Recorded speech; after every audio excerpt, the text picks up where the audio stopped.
Hey guys, welcome to the Step Outside YouTube channel. If you want to see catches like this, stick around, like and subscribe. Here's what's coming up.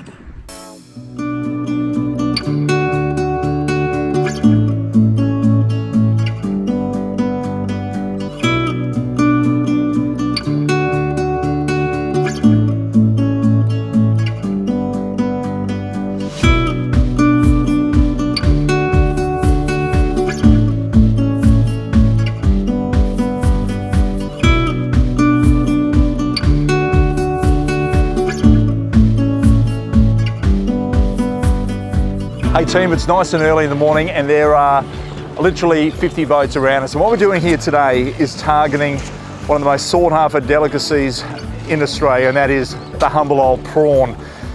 And we're using something we're allowed to use up here. Now you may have seen over the past seasons where I love banana pointing with, of course, cast nets, and that's exactly what we're doing. But today I'm with the inventor of this particular net, being Drew Argus from Pro Throw Nets. And I'll tell you what, when you're getting prawns like that, I want to get inside this guy's head as to what made him come up with something like this that works so well on such a beautiful species of crustacean.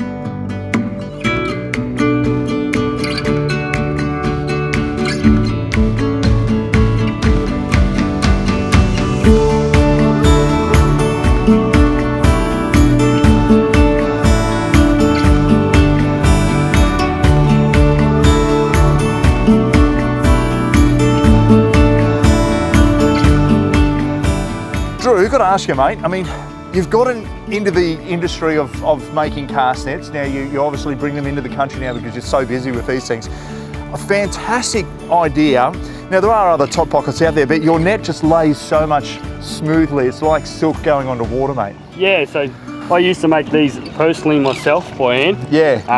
I saw there was a niche market out there, and I just wanted to be able to put a quality net on the market that everyone can afford to do. And that's exactly it, because look at this. Mate, you're paying like, 30, 40 bucks a kilo in a shop for a prawn. Yeah. So, and there's a kilo in a cast. You got 2 kilos. Doesn't take you got a bigger net than me, mate. So these are the banana prawns here, as you can see, just literally so many. Now, Drew, what's the go up here? I always thought that was the poop track, so to speak. So there are poo shoots still in there with this, but also you'll find that some are a bit more pronounced than others. And what that is these are just rowed up. They're coming out here just to, can't get any fresher than that. They've just come out here just to, they drop their eggs out here. So it's totally sustainable. The prawn just comes to sea and dies. So they grow very quickly once they hit a mature age, which they're at now. And they drop their eggs, spawn, and that's next year's prawns. So the currents and the tides and the wind push the eggs back up into the creek, and that's how we get that next year again. And I imagine half of these have already spawned as well, so what we're doing here, we're just taking before they head out and die. Absolutely. Because they're a soft shell now, which is perfect. And I tell you what, mate, it's an incredible way to catch prawns is with a cast net. I feel for all the southerners down there who can't use cast nets, and you've got to sit out there in the boats at night time around mile lakes and sit there with a scoop net and the light, and that's a lot of fun because you're still fishing, right? But doing it this way and feeling the crunch in the net, it's nothing like it, is it? So addictive. It is so addictive. That rattle in the top of the net when you hit them and you can see them racing to the top, and yeah, it's like a Jack Russell on top of your net. It's just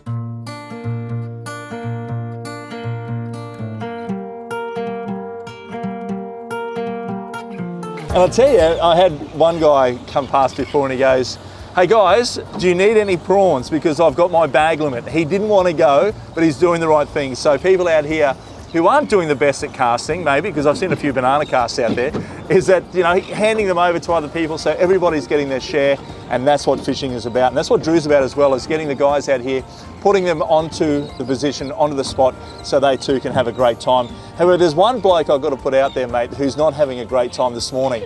And we've got to put a shout out to, what's his name? Gordon Triplet? The iconic Gordon Triplet from Garmin. We invited him, he wanted to come, and he decided he wanted to have a sleep in. Yeah. And sorry, Gordon. Yep. Proof's in the pudding, mate.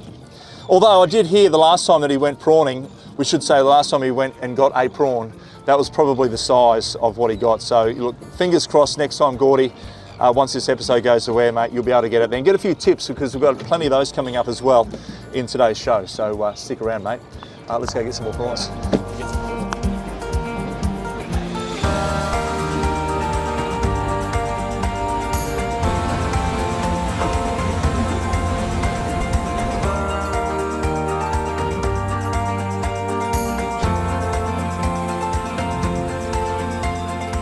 So the idea here, once you get your net in the water, is to let it go down and just flick the tip. So the idea, as we're saying, is that you want the prawns to get to the top, into that top pocket. So you just jig, jig, jig, and you can feel it crunch. I wish I could get that feel back to you guys back home in your lounge room, wherever you're watching this, because it's like crunching cornflakes into a bag, you know, crunch, crunch. And as they flick up to the top, they all ball up, and you end up with this. I mean, that is just sick. Absolutely amazing. All those prawns flicking away and going straight into that top pocket. Does it get any better than this? Well, when you're catching snapper and trout and all that, everything has its place. Good job, and mate. Today, mate, oh, look at yours. It's all about the prawns. Holy Jesus.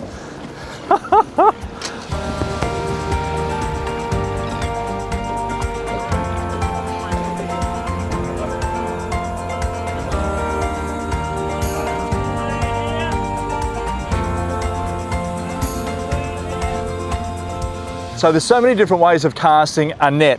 First thing first, what Drew's done here is put some, I guess that's like neoprene wetsuit material over my left hand. You can gather up the rope if you want, but because we're doing it so fast, I don't bother. But I always start at the top of the net here. Then I just make one nice big coil loop like so. So I've got about 3 foot of drop from the hand down to the lead. Come in, you don't want to grab out 4 sets of leads like that. You only want 2. There's 2 there. So I just gather those up. So I've got half in and straight into my right hand, and I grab the closest lead to me, shred it out, boom, you're done. So if you're going to do it fast, you pick her up, you're straight into it, nice big loop, come up, grab out 2 sets of leads like that, grab the inside one, and out she goes. It's a real simple way. 98% of the time you get a decent circle, and if the prawns are running, to me, a quick and easy method of casting is going to work better. Drew does it totally different, but he gets about 100% accuracy rate. Check out his way. This is how I throw my net. Got a crook shoulder, crook back from years of playing footy as a kid and whatnot. So you start with the wrist strap on your right hand. I'm right-handed, so the dominant hand, and you curl the rope up as you normally would. And you always have the rope so it comes in and it lays across your body this way. And then I grab just underneath the top of the pocket here, because that's the skinniest part of the net.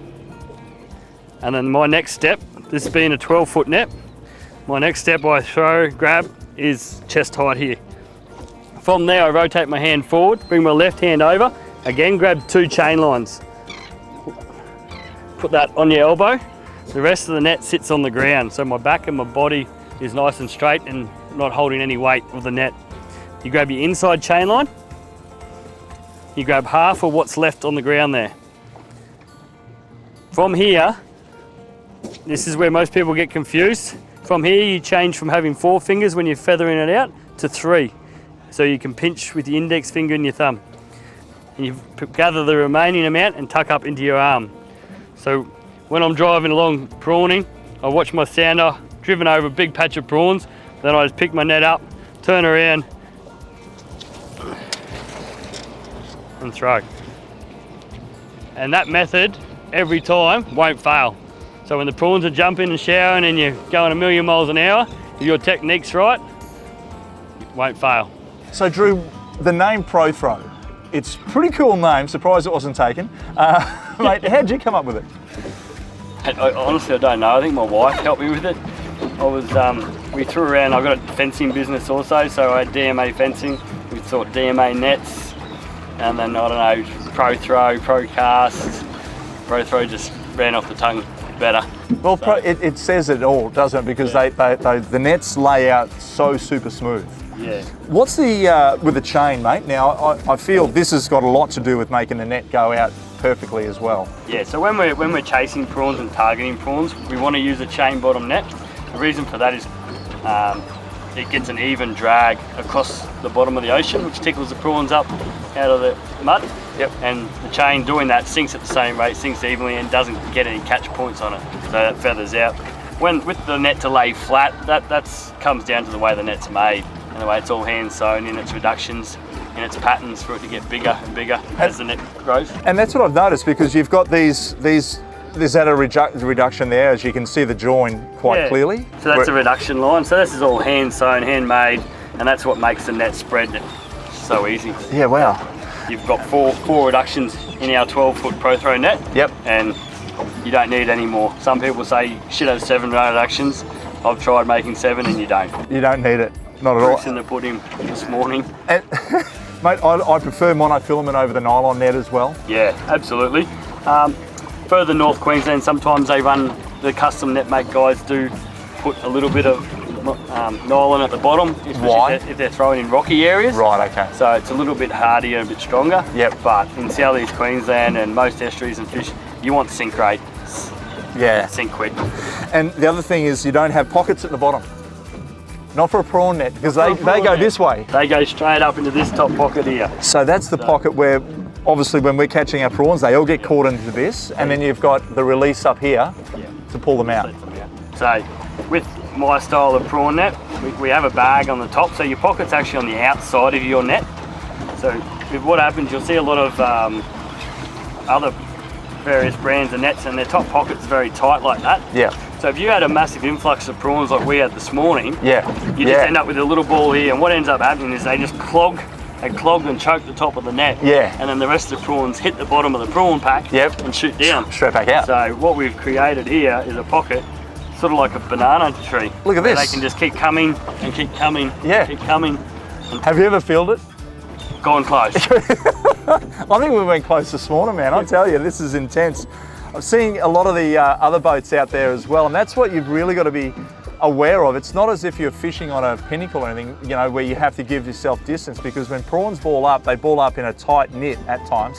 And of course, your eyes are flicking around and darting, and you're looking for anyone out there that's pulling their net up, and if they've got a ball, you're straight in, you punch straight through, don't you? Yeah. You don't want to miss out. It's crazy. Like, if you were out here fishing and we had this many boats here, it'd be on. Yeah, it would be on, wouldn't it? Whereas out here, it's just a community. These guys, I was telling Paul earlier, that you don't see them all year, and then I'll see blokes, I've been doing this my whole life, and 20 years, you run into the same guys at the boat ramp, and you catch up and say g'day, and it's pretty cool. It's fantastic. Like, no one gets angry at pushing boats off and that, because we're all here doing the same thing, having fun. And that's it. And I've seen, you know, people, they're pushing the other boat off with their leg and pushing it away just so they can get a spot to cast the net. Now, you might be thinking, oh, that's just crazy, it's ridiculous. But when you're in the moment, you're in the zone out here, everyone's doing the same thing. So it's a respectful thing. You're not going to ram a boat, so you just go cruisy around them. But when you find that location, that spot, it's a pretty cool thing to do with. And of course, thanks for watching Step Outside YouTube channel for lots of cooking and fishing action. Like, subscribe, and of course comment for more catches like this and cooking recipes.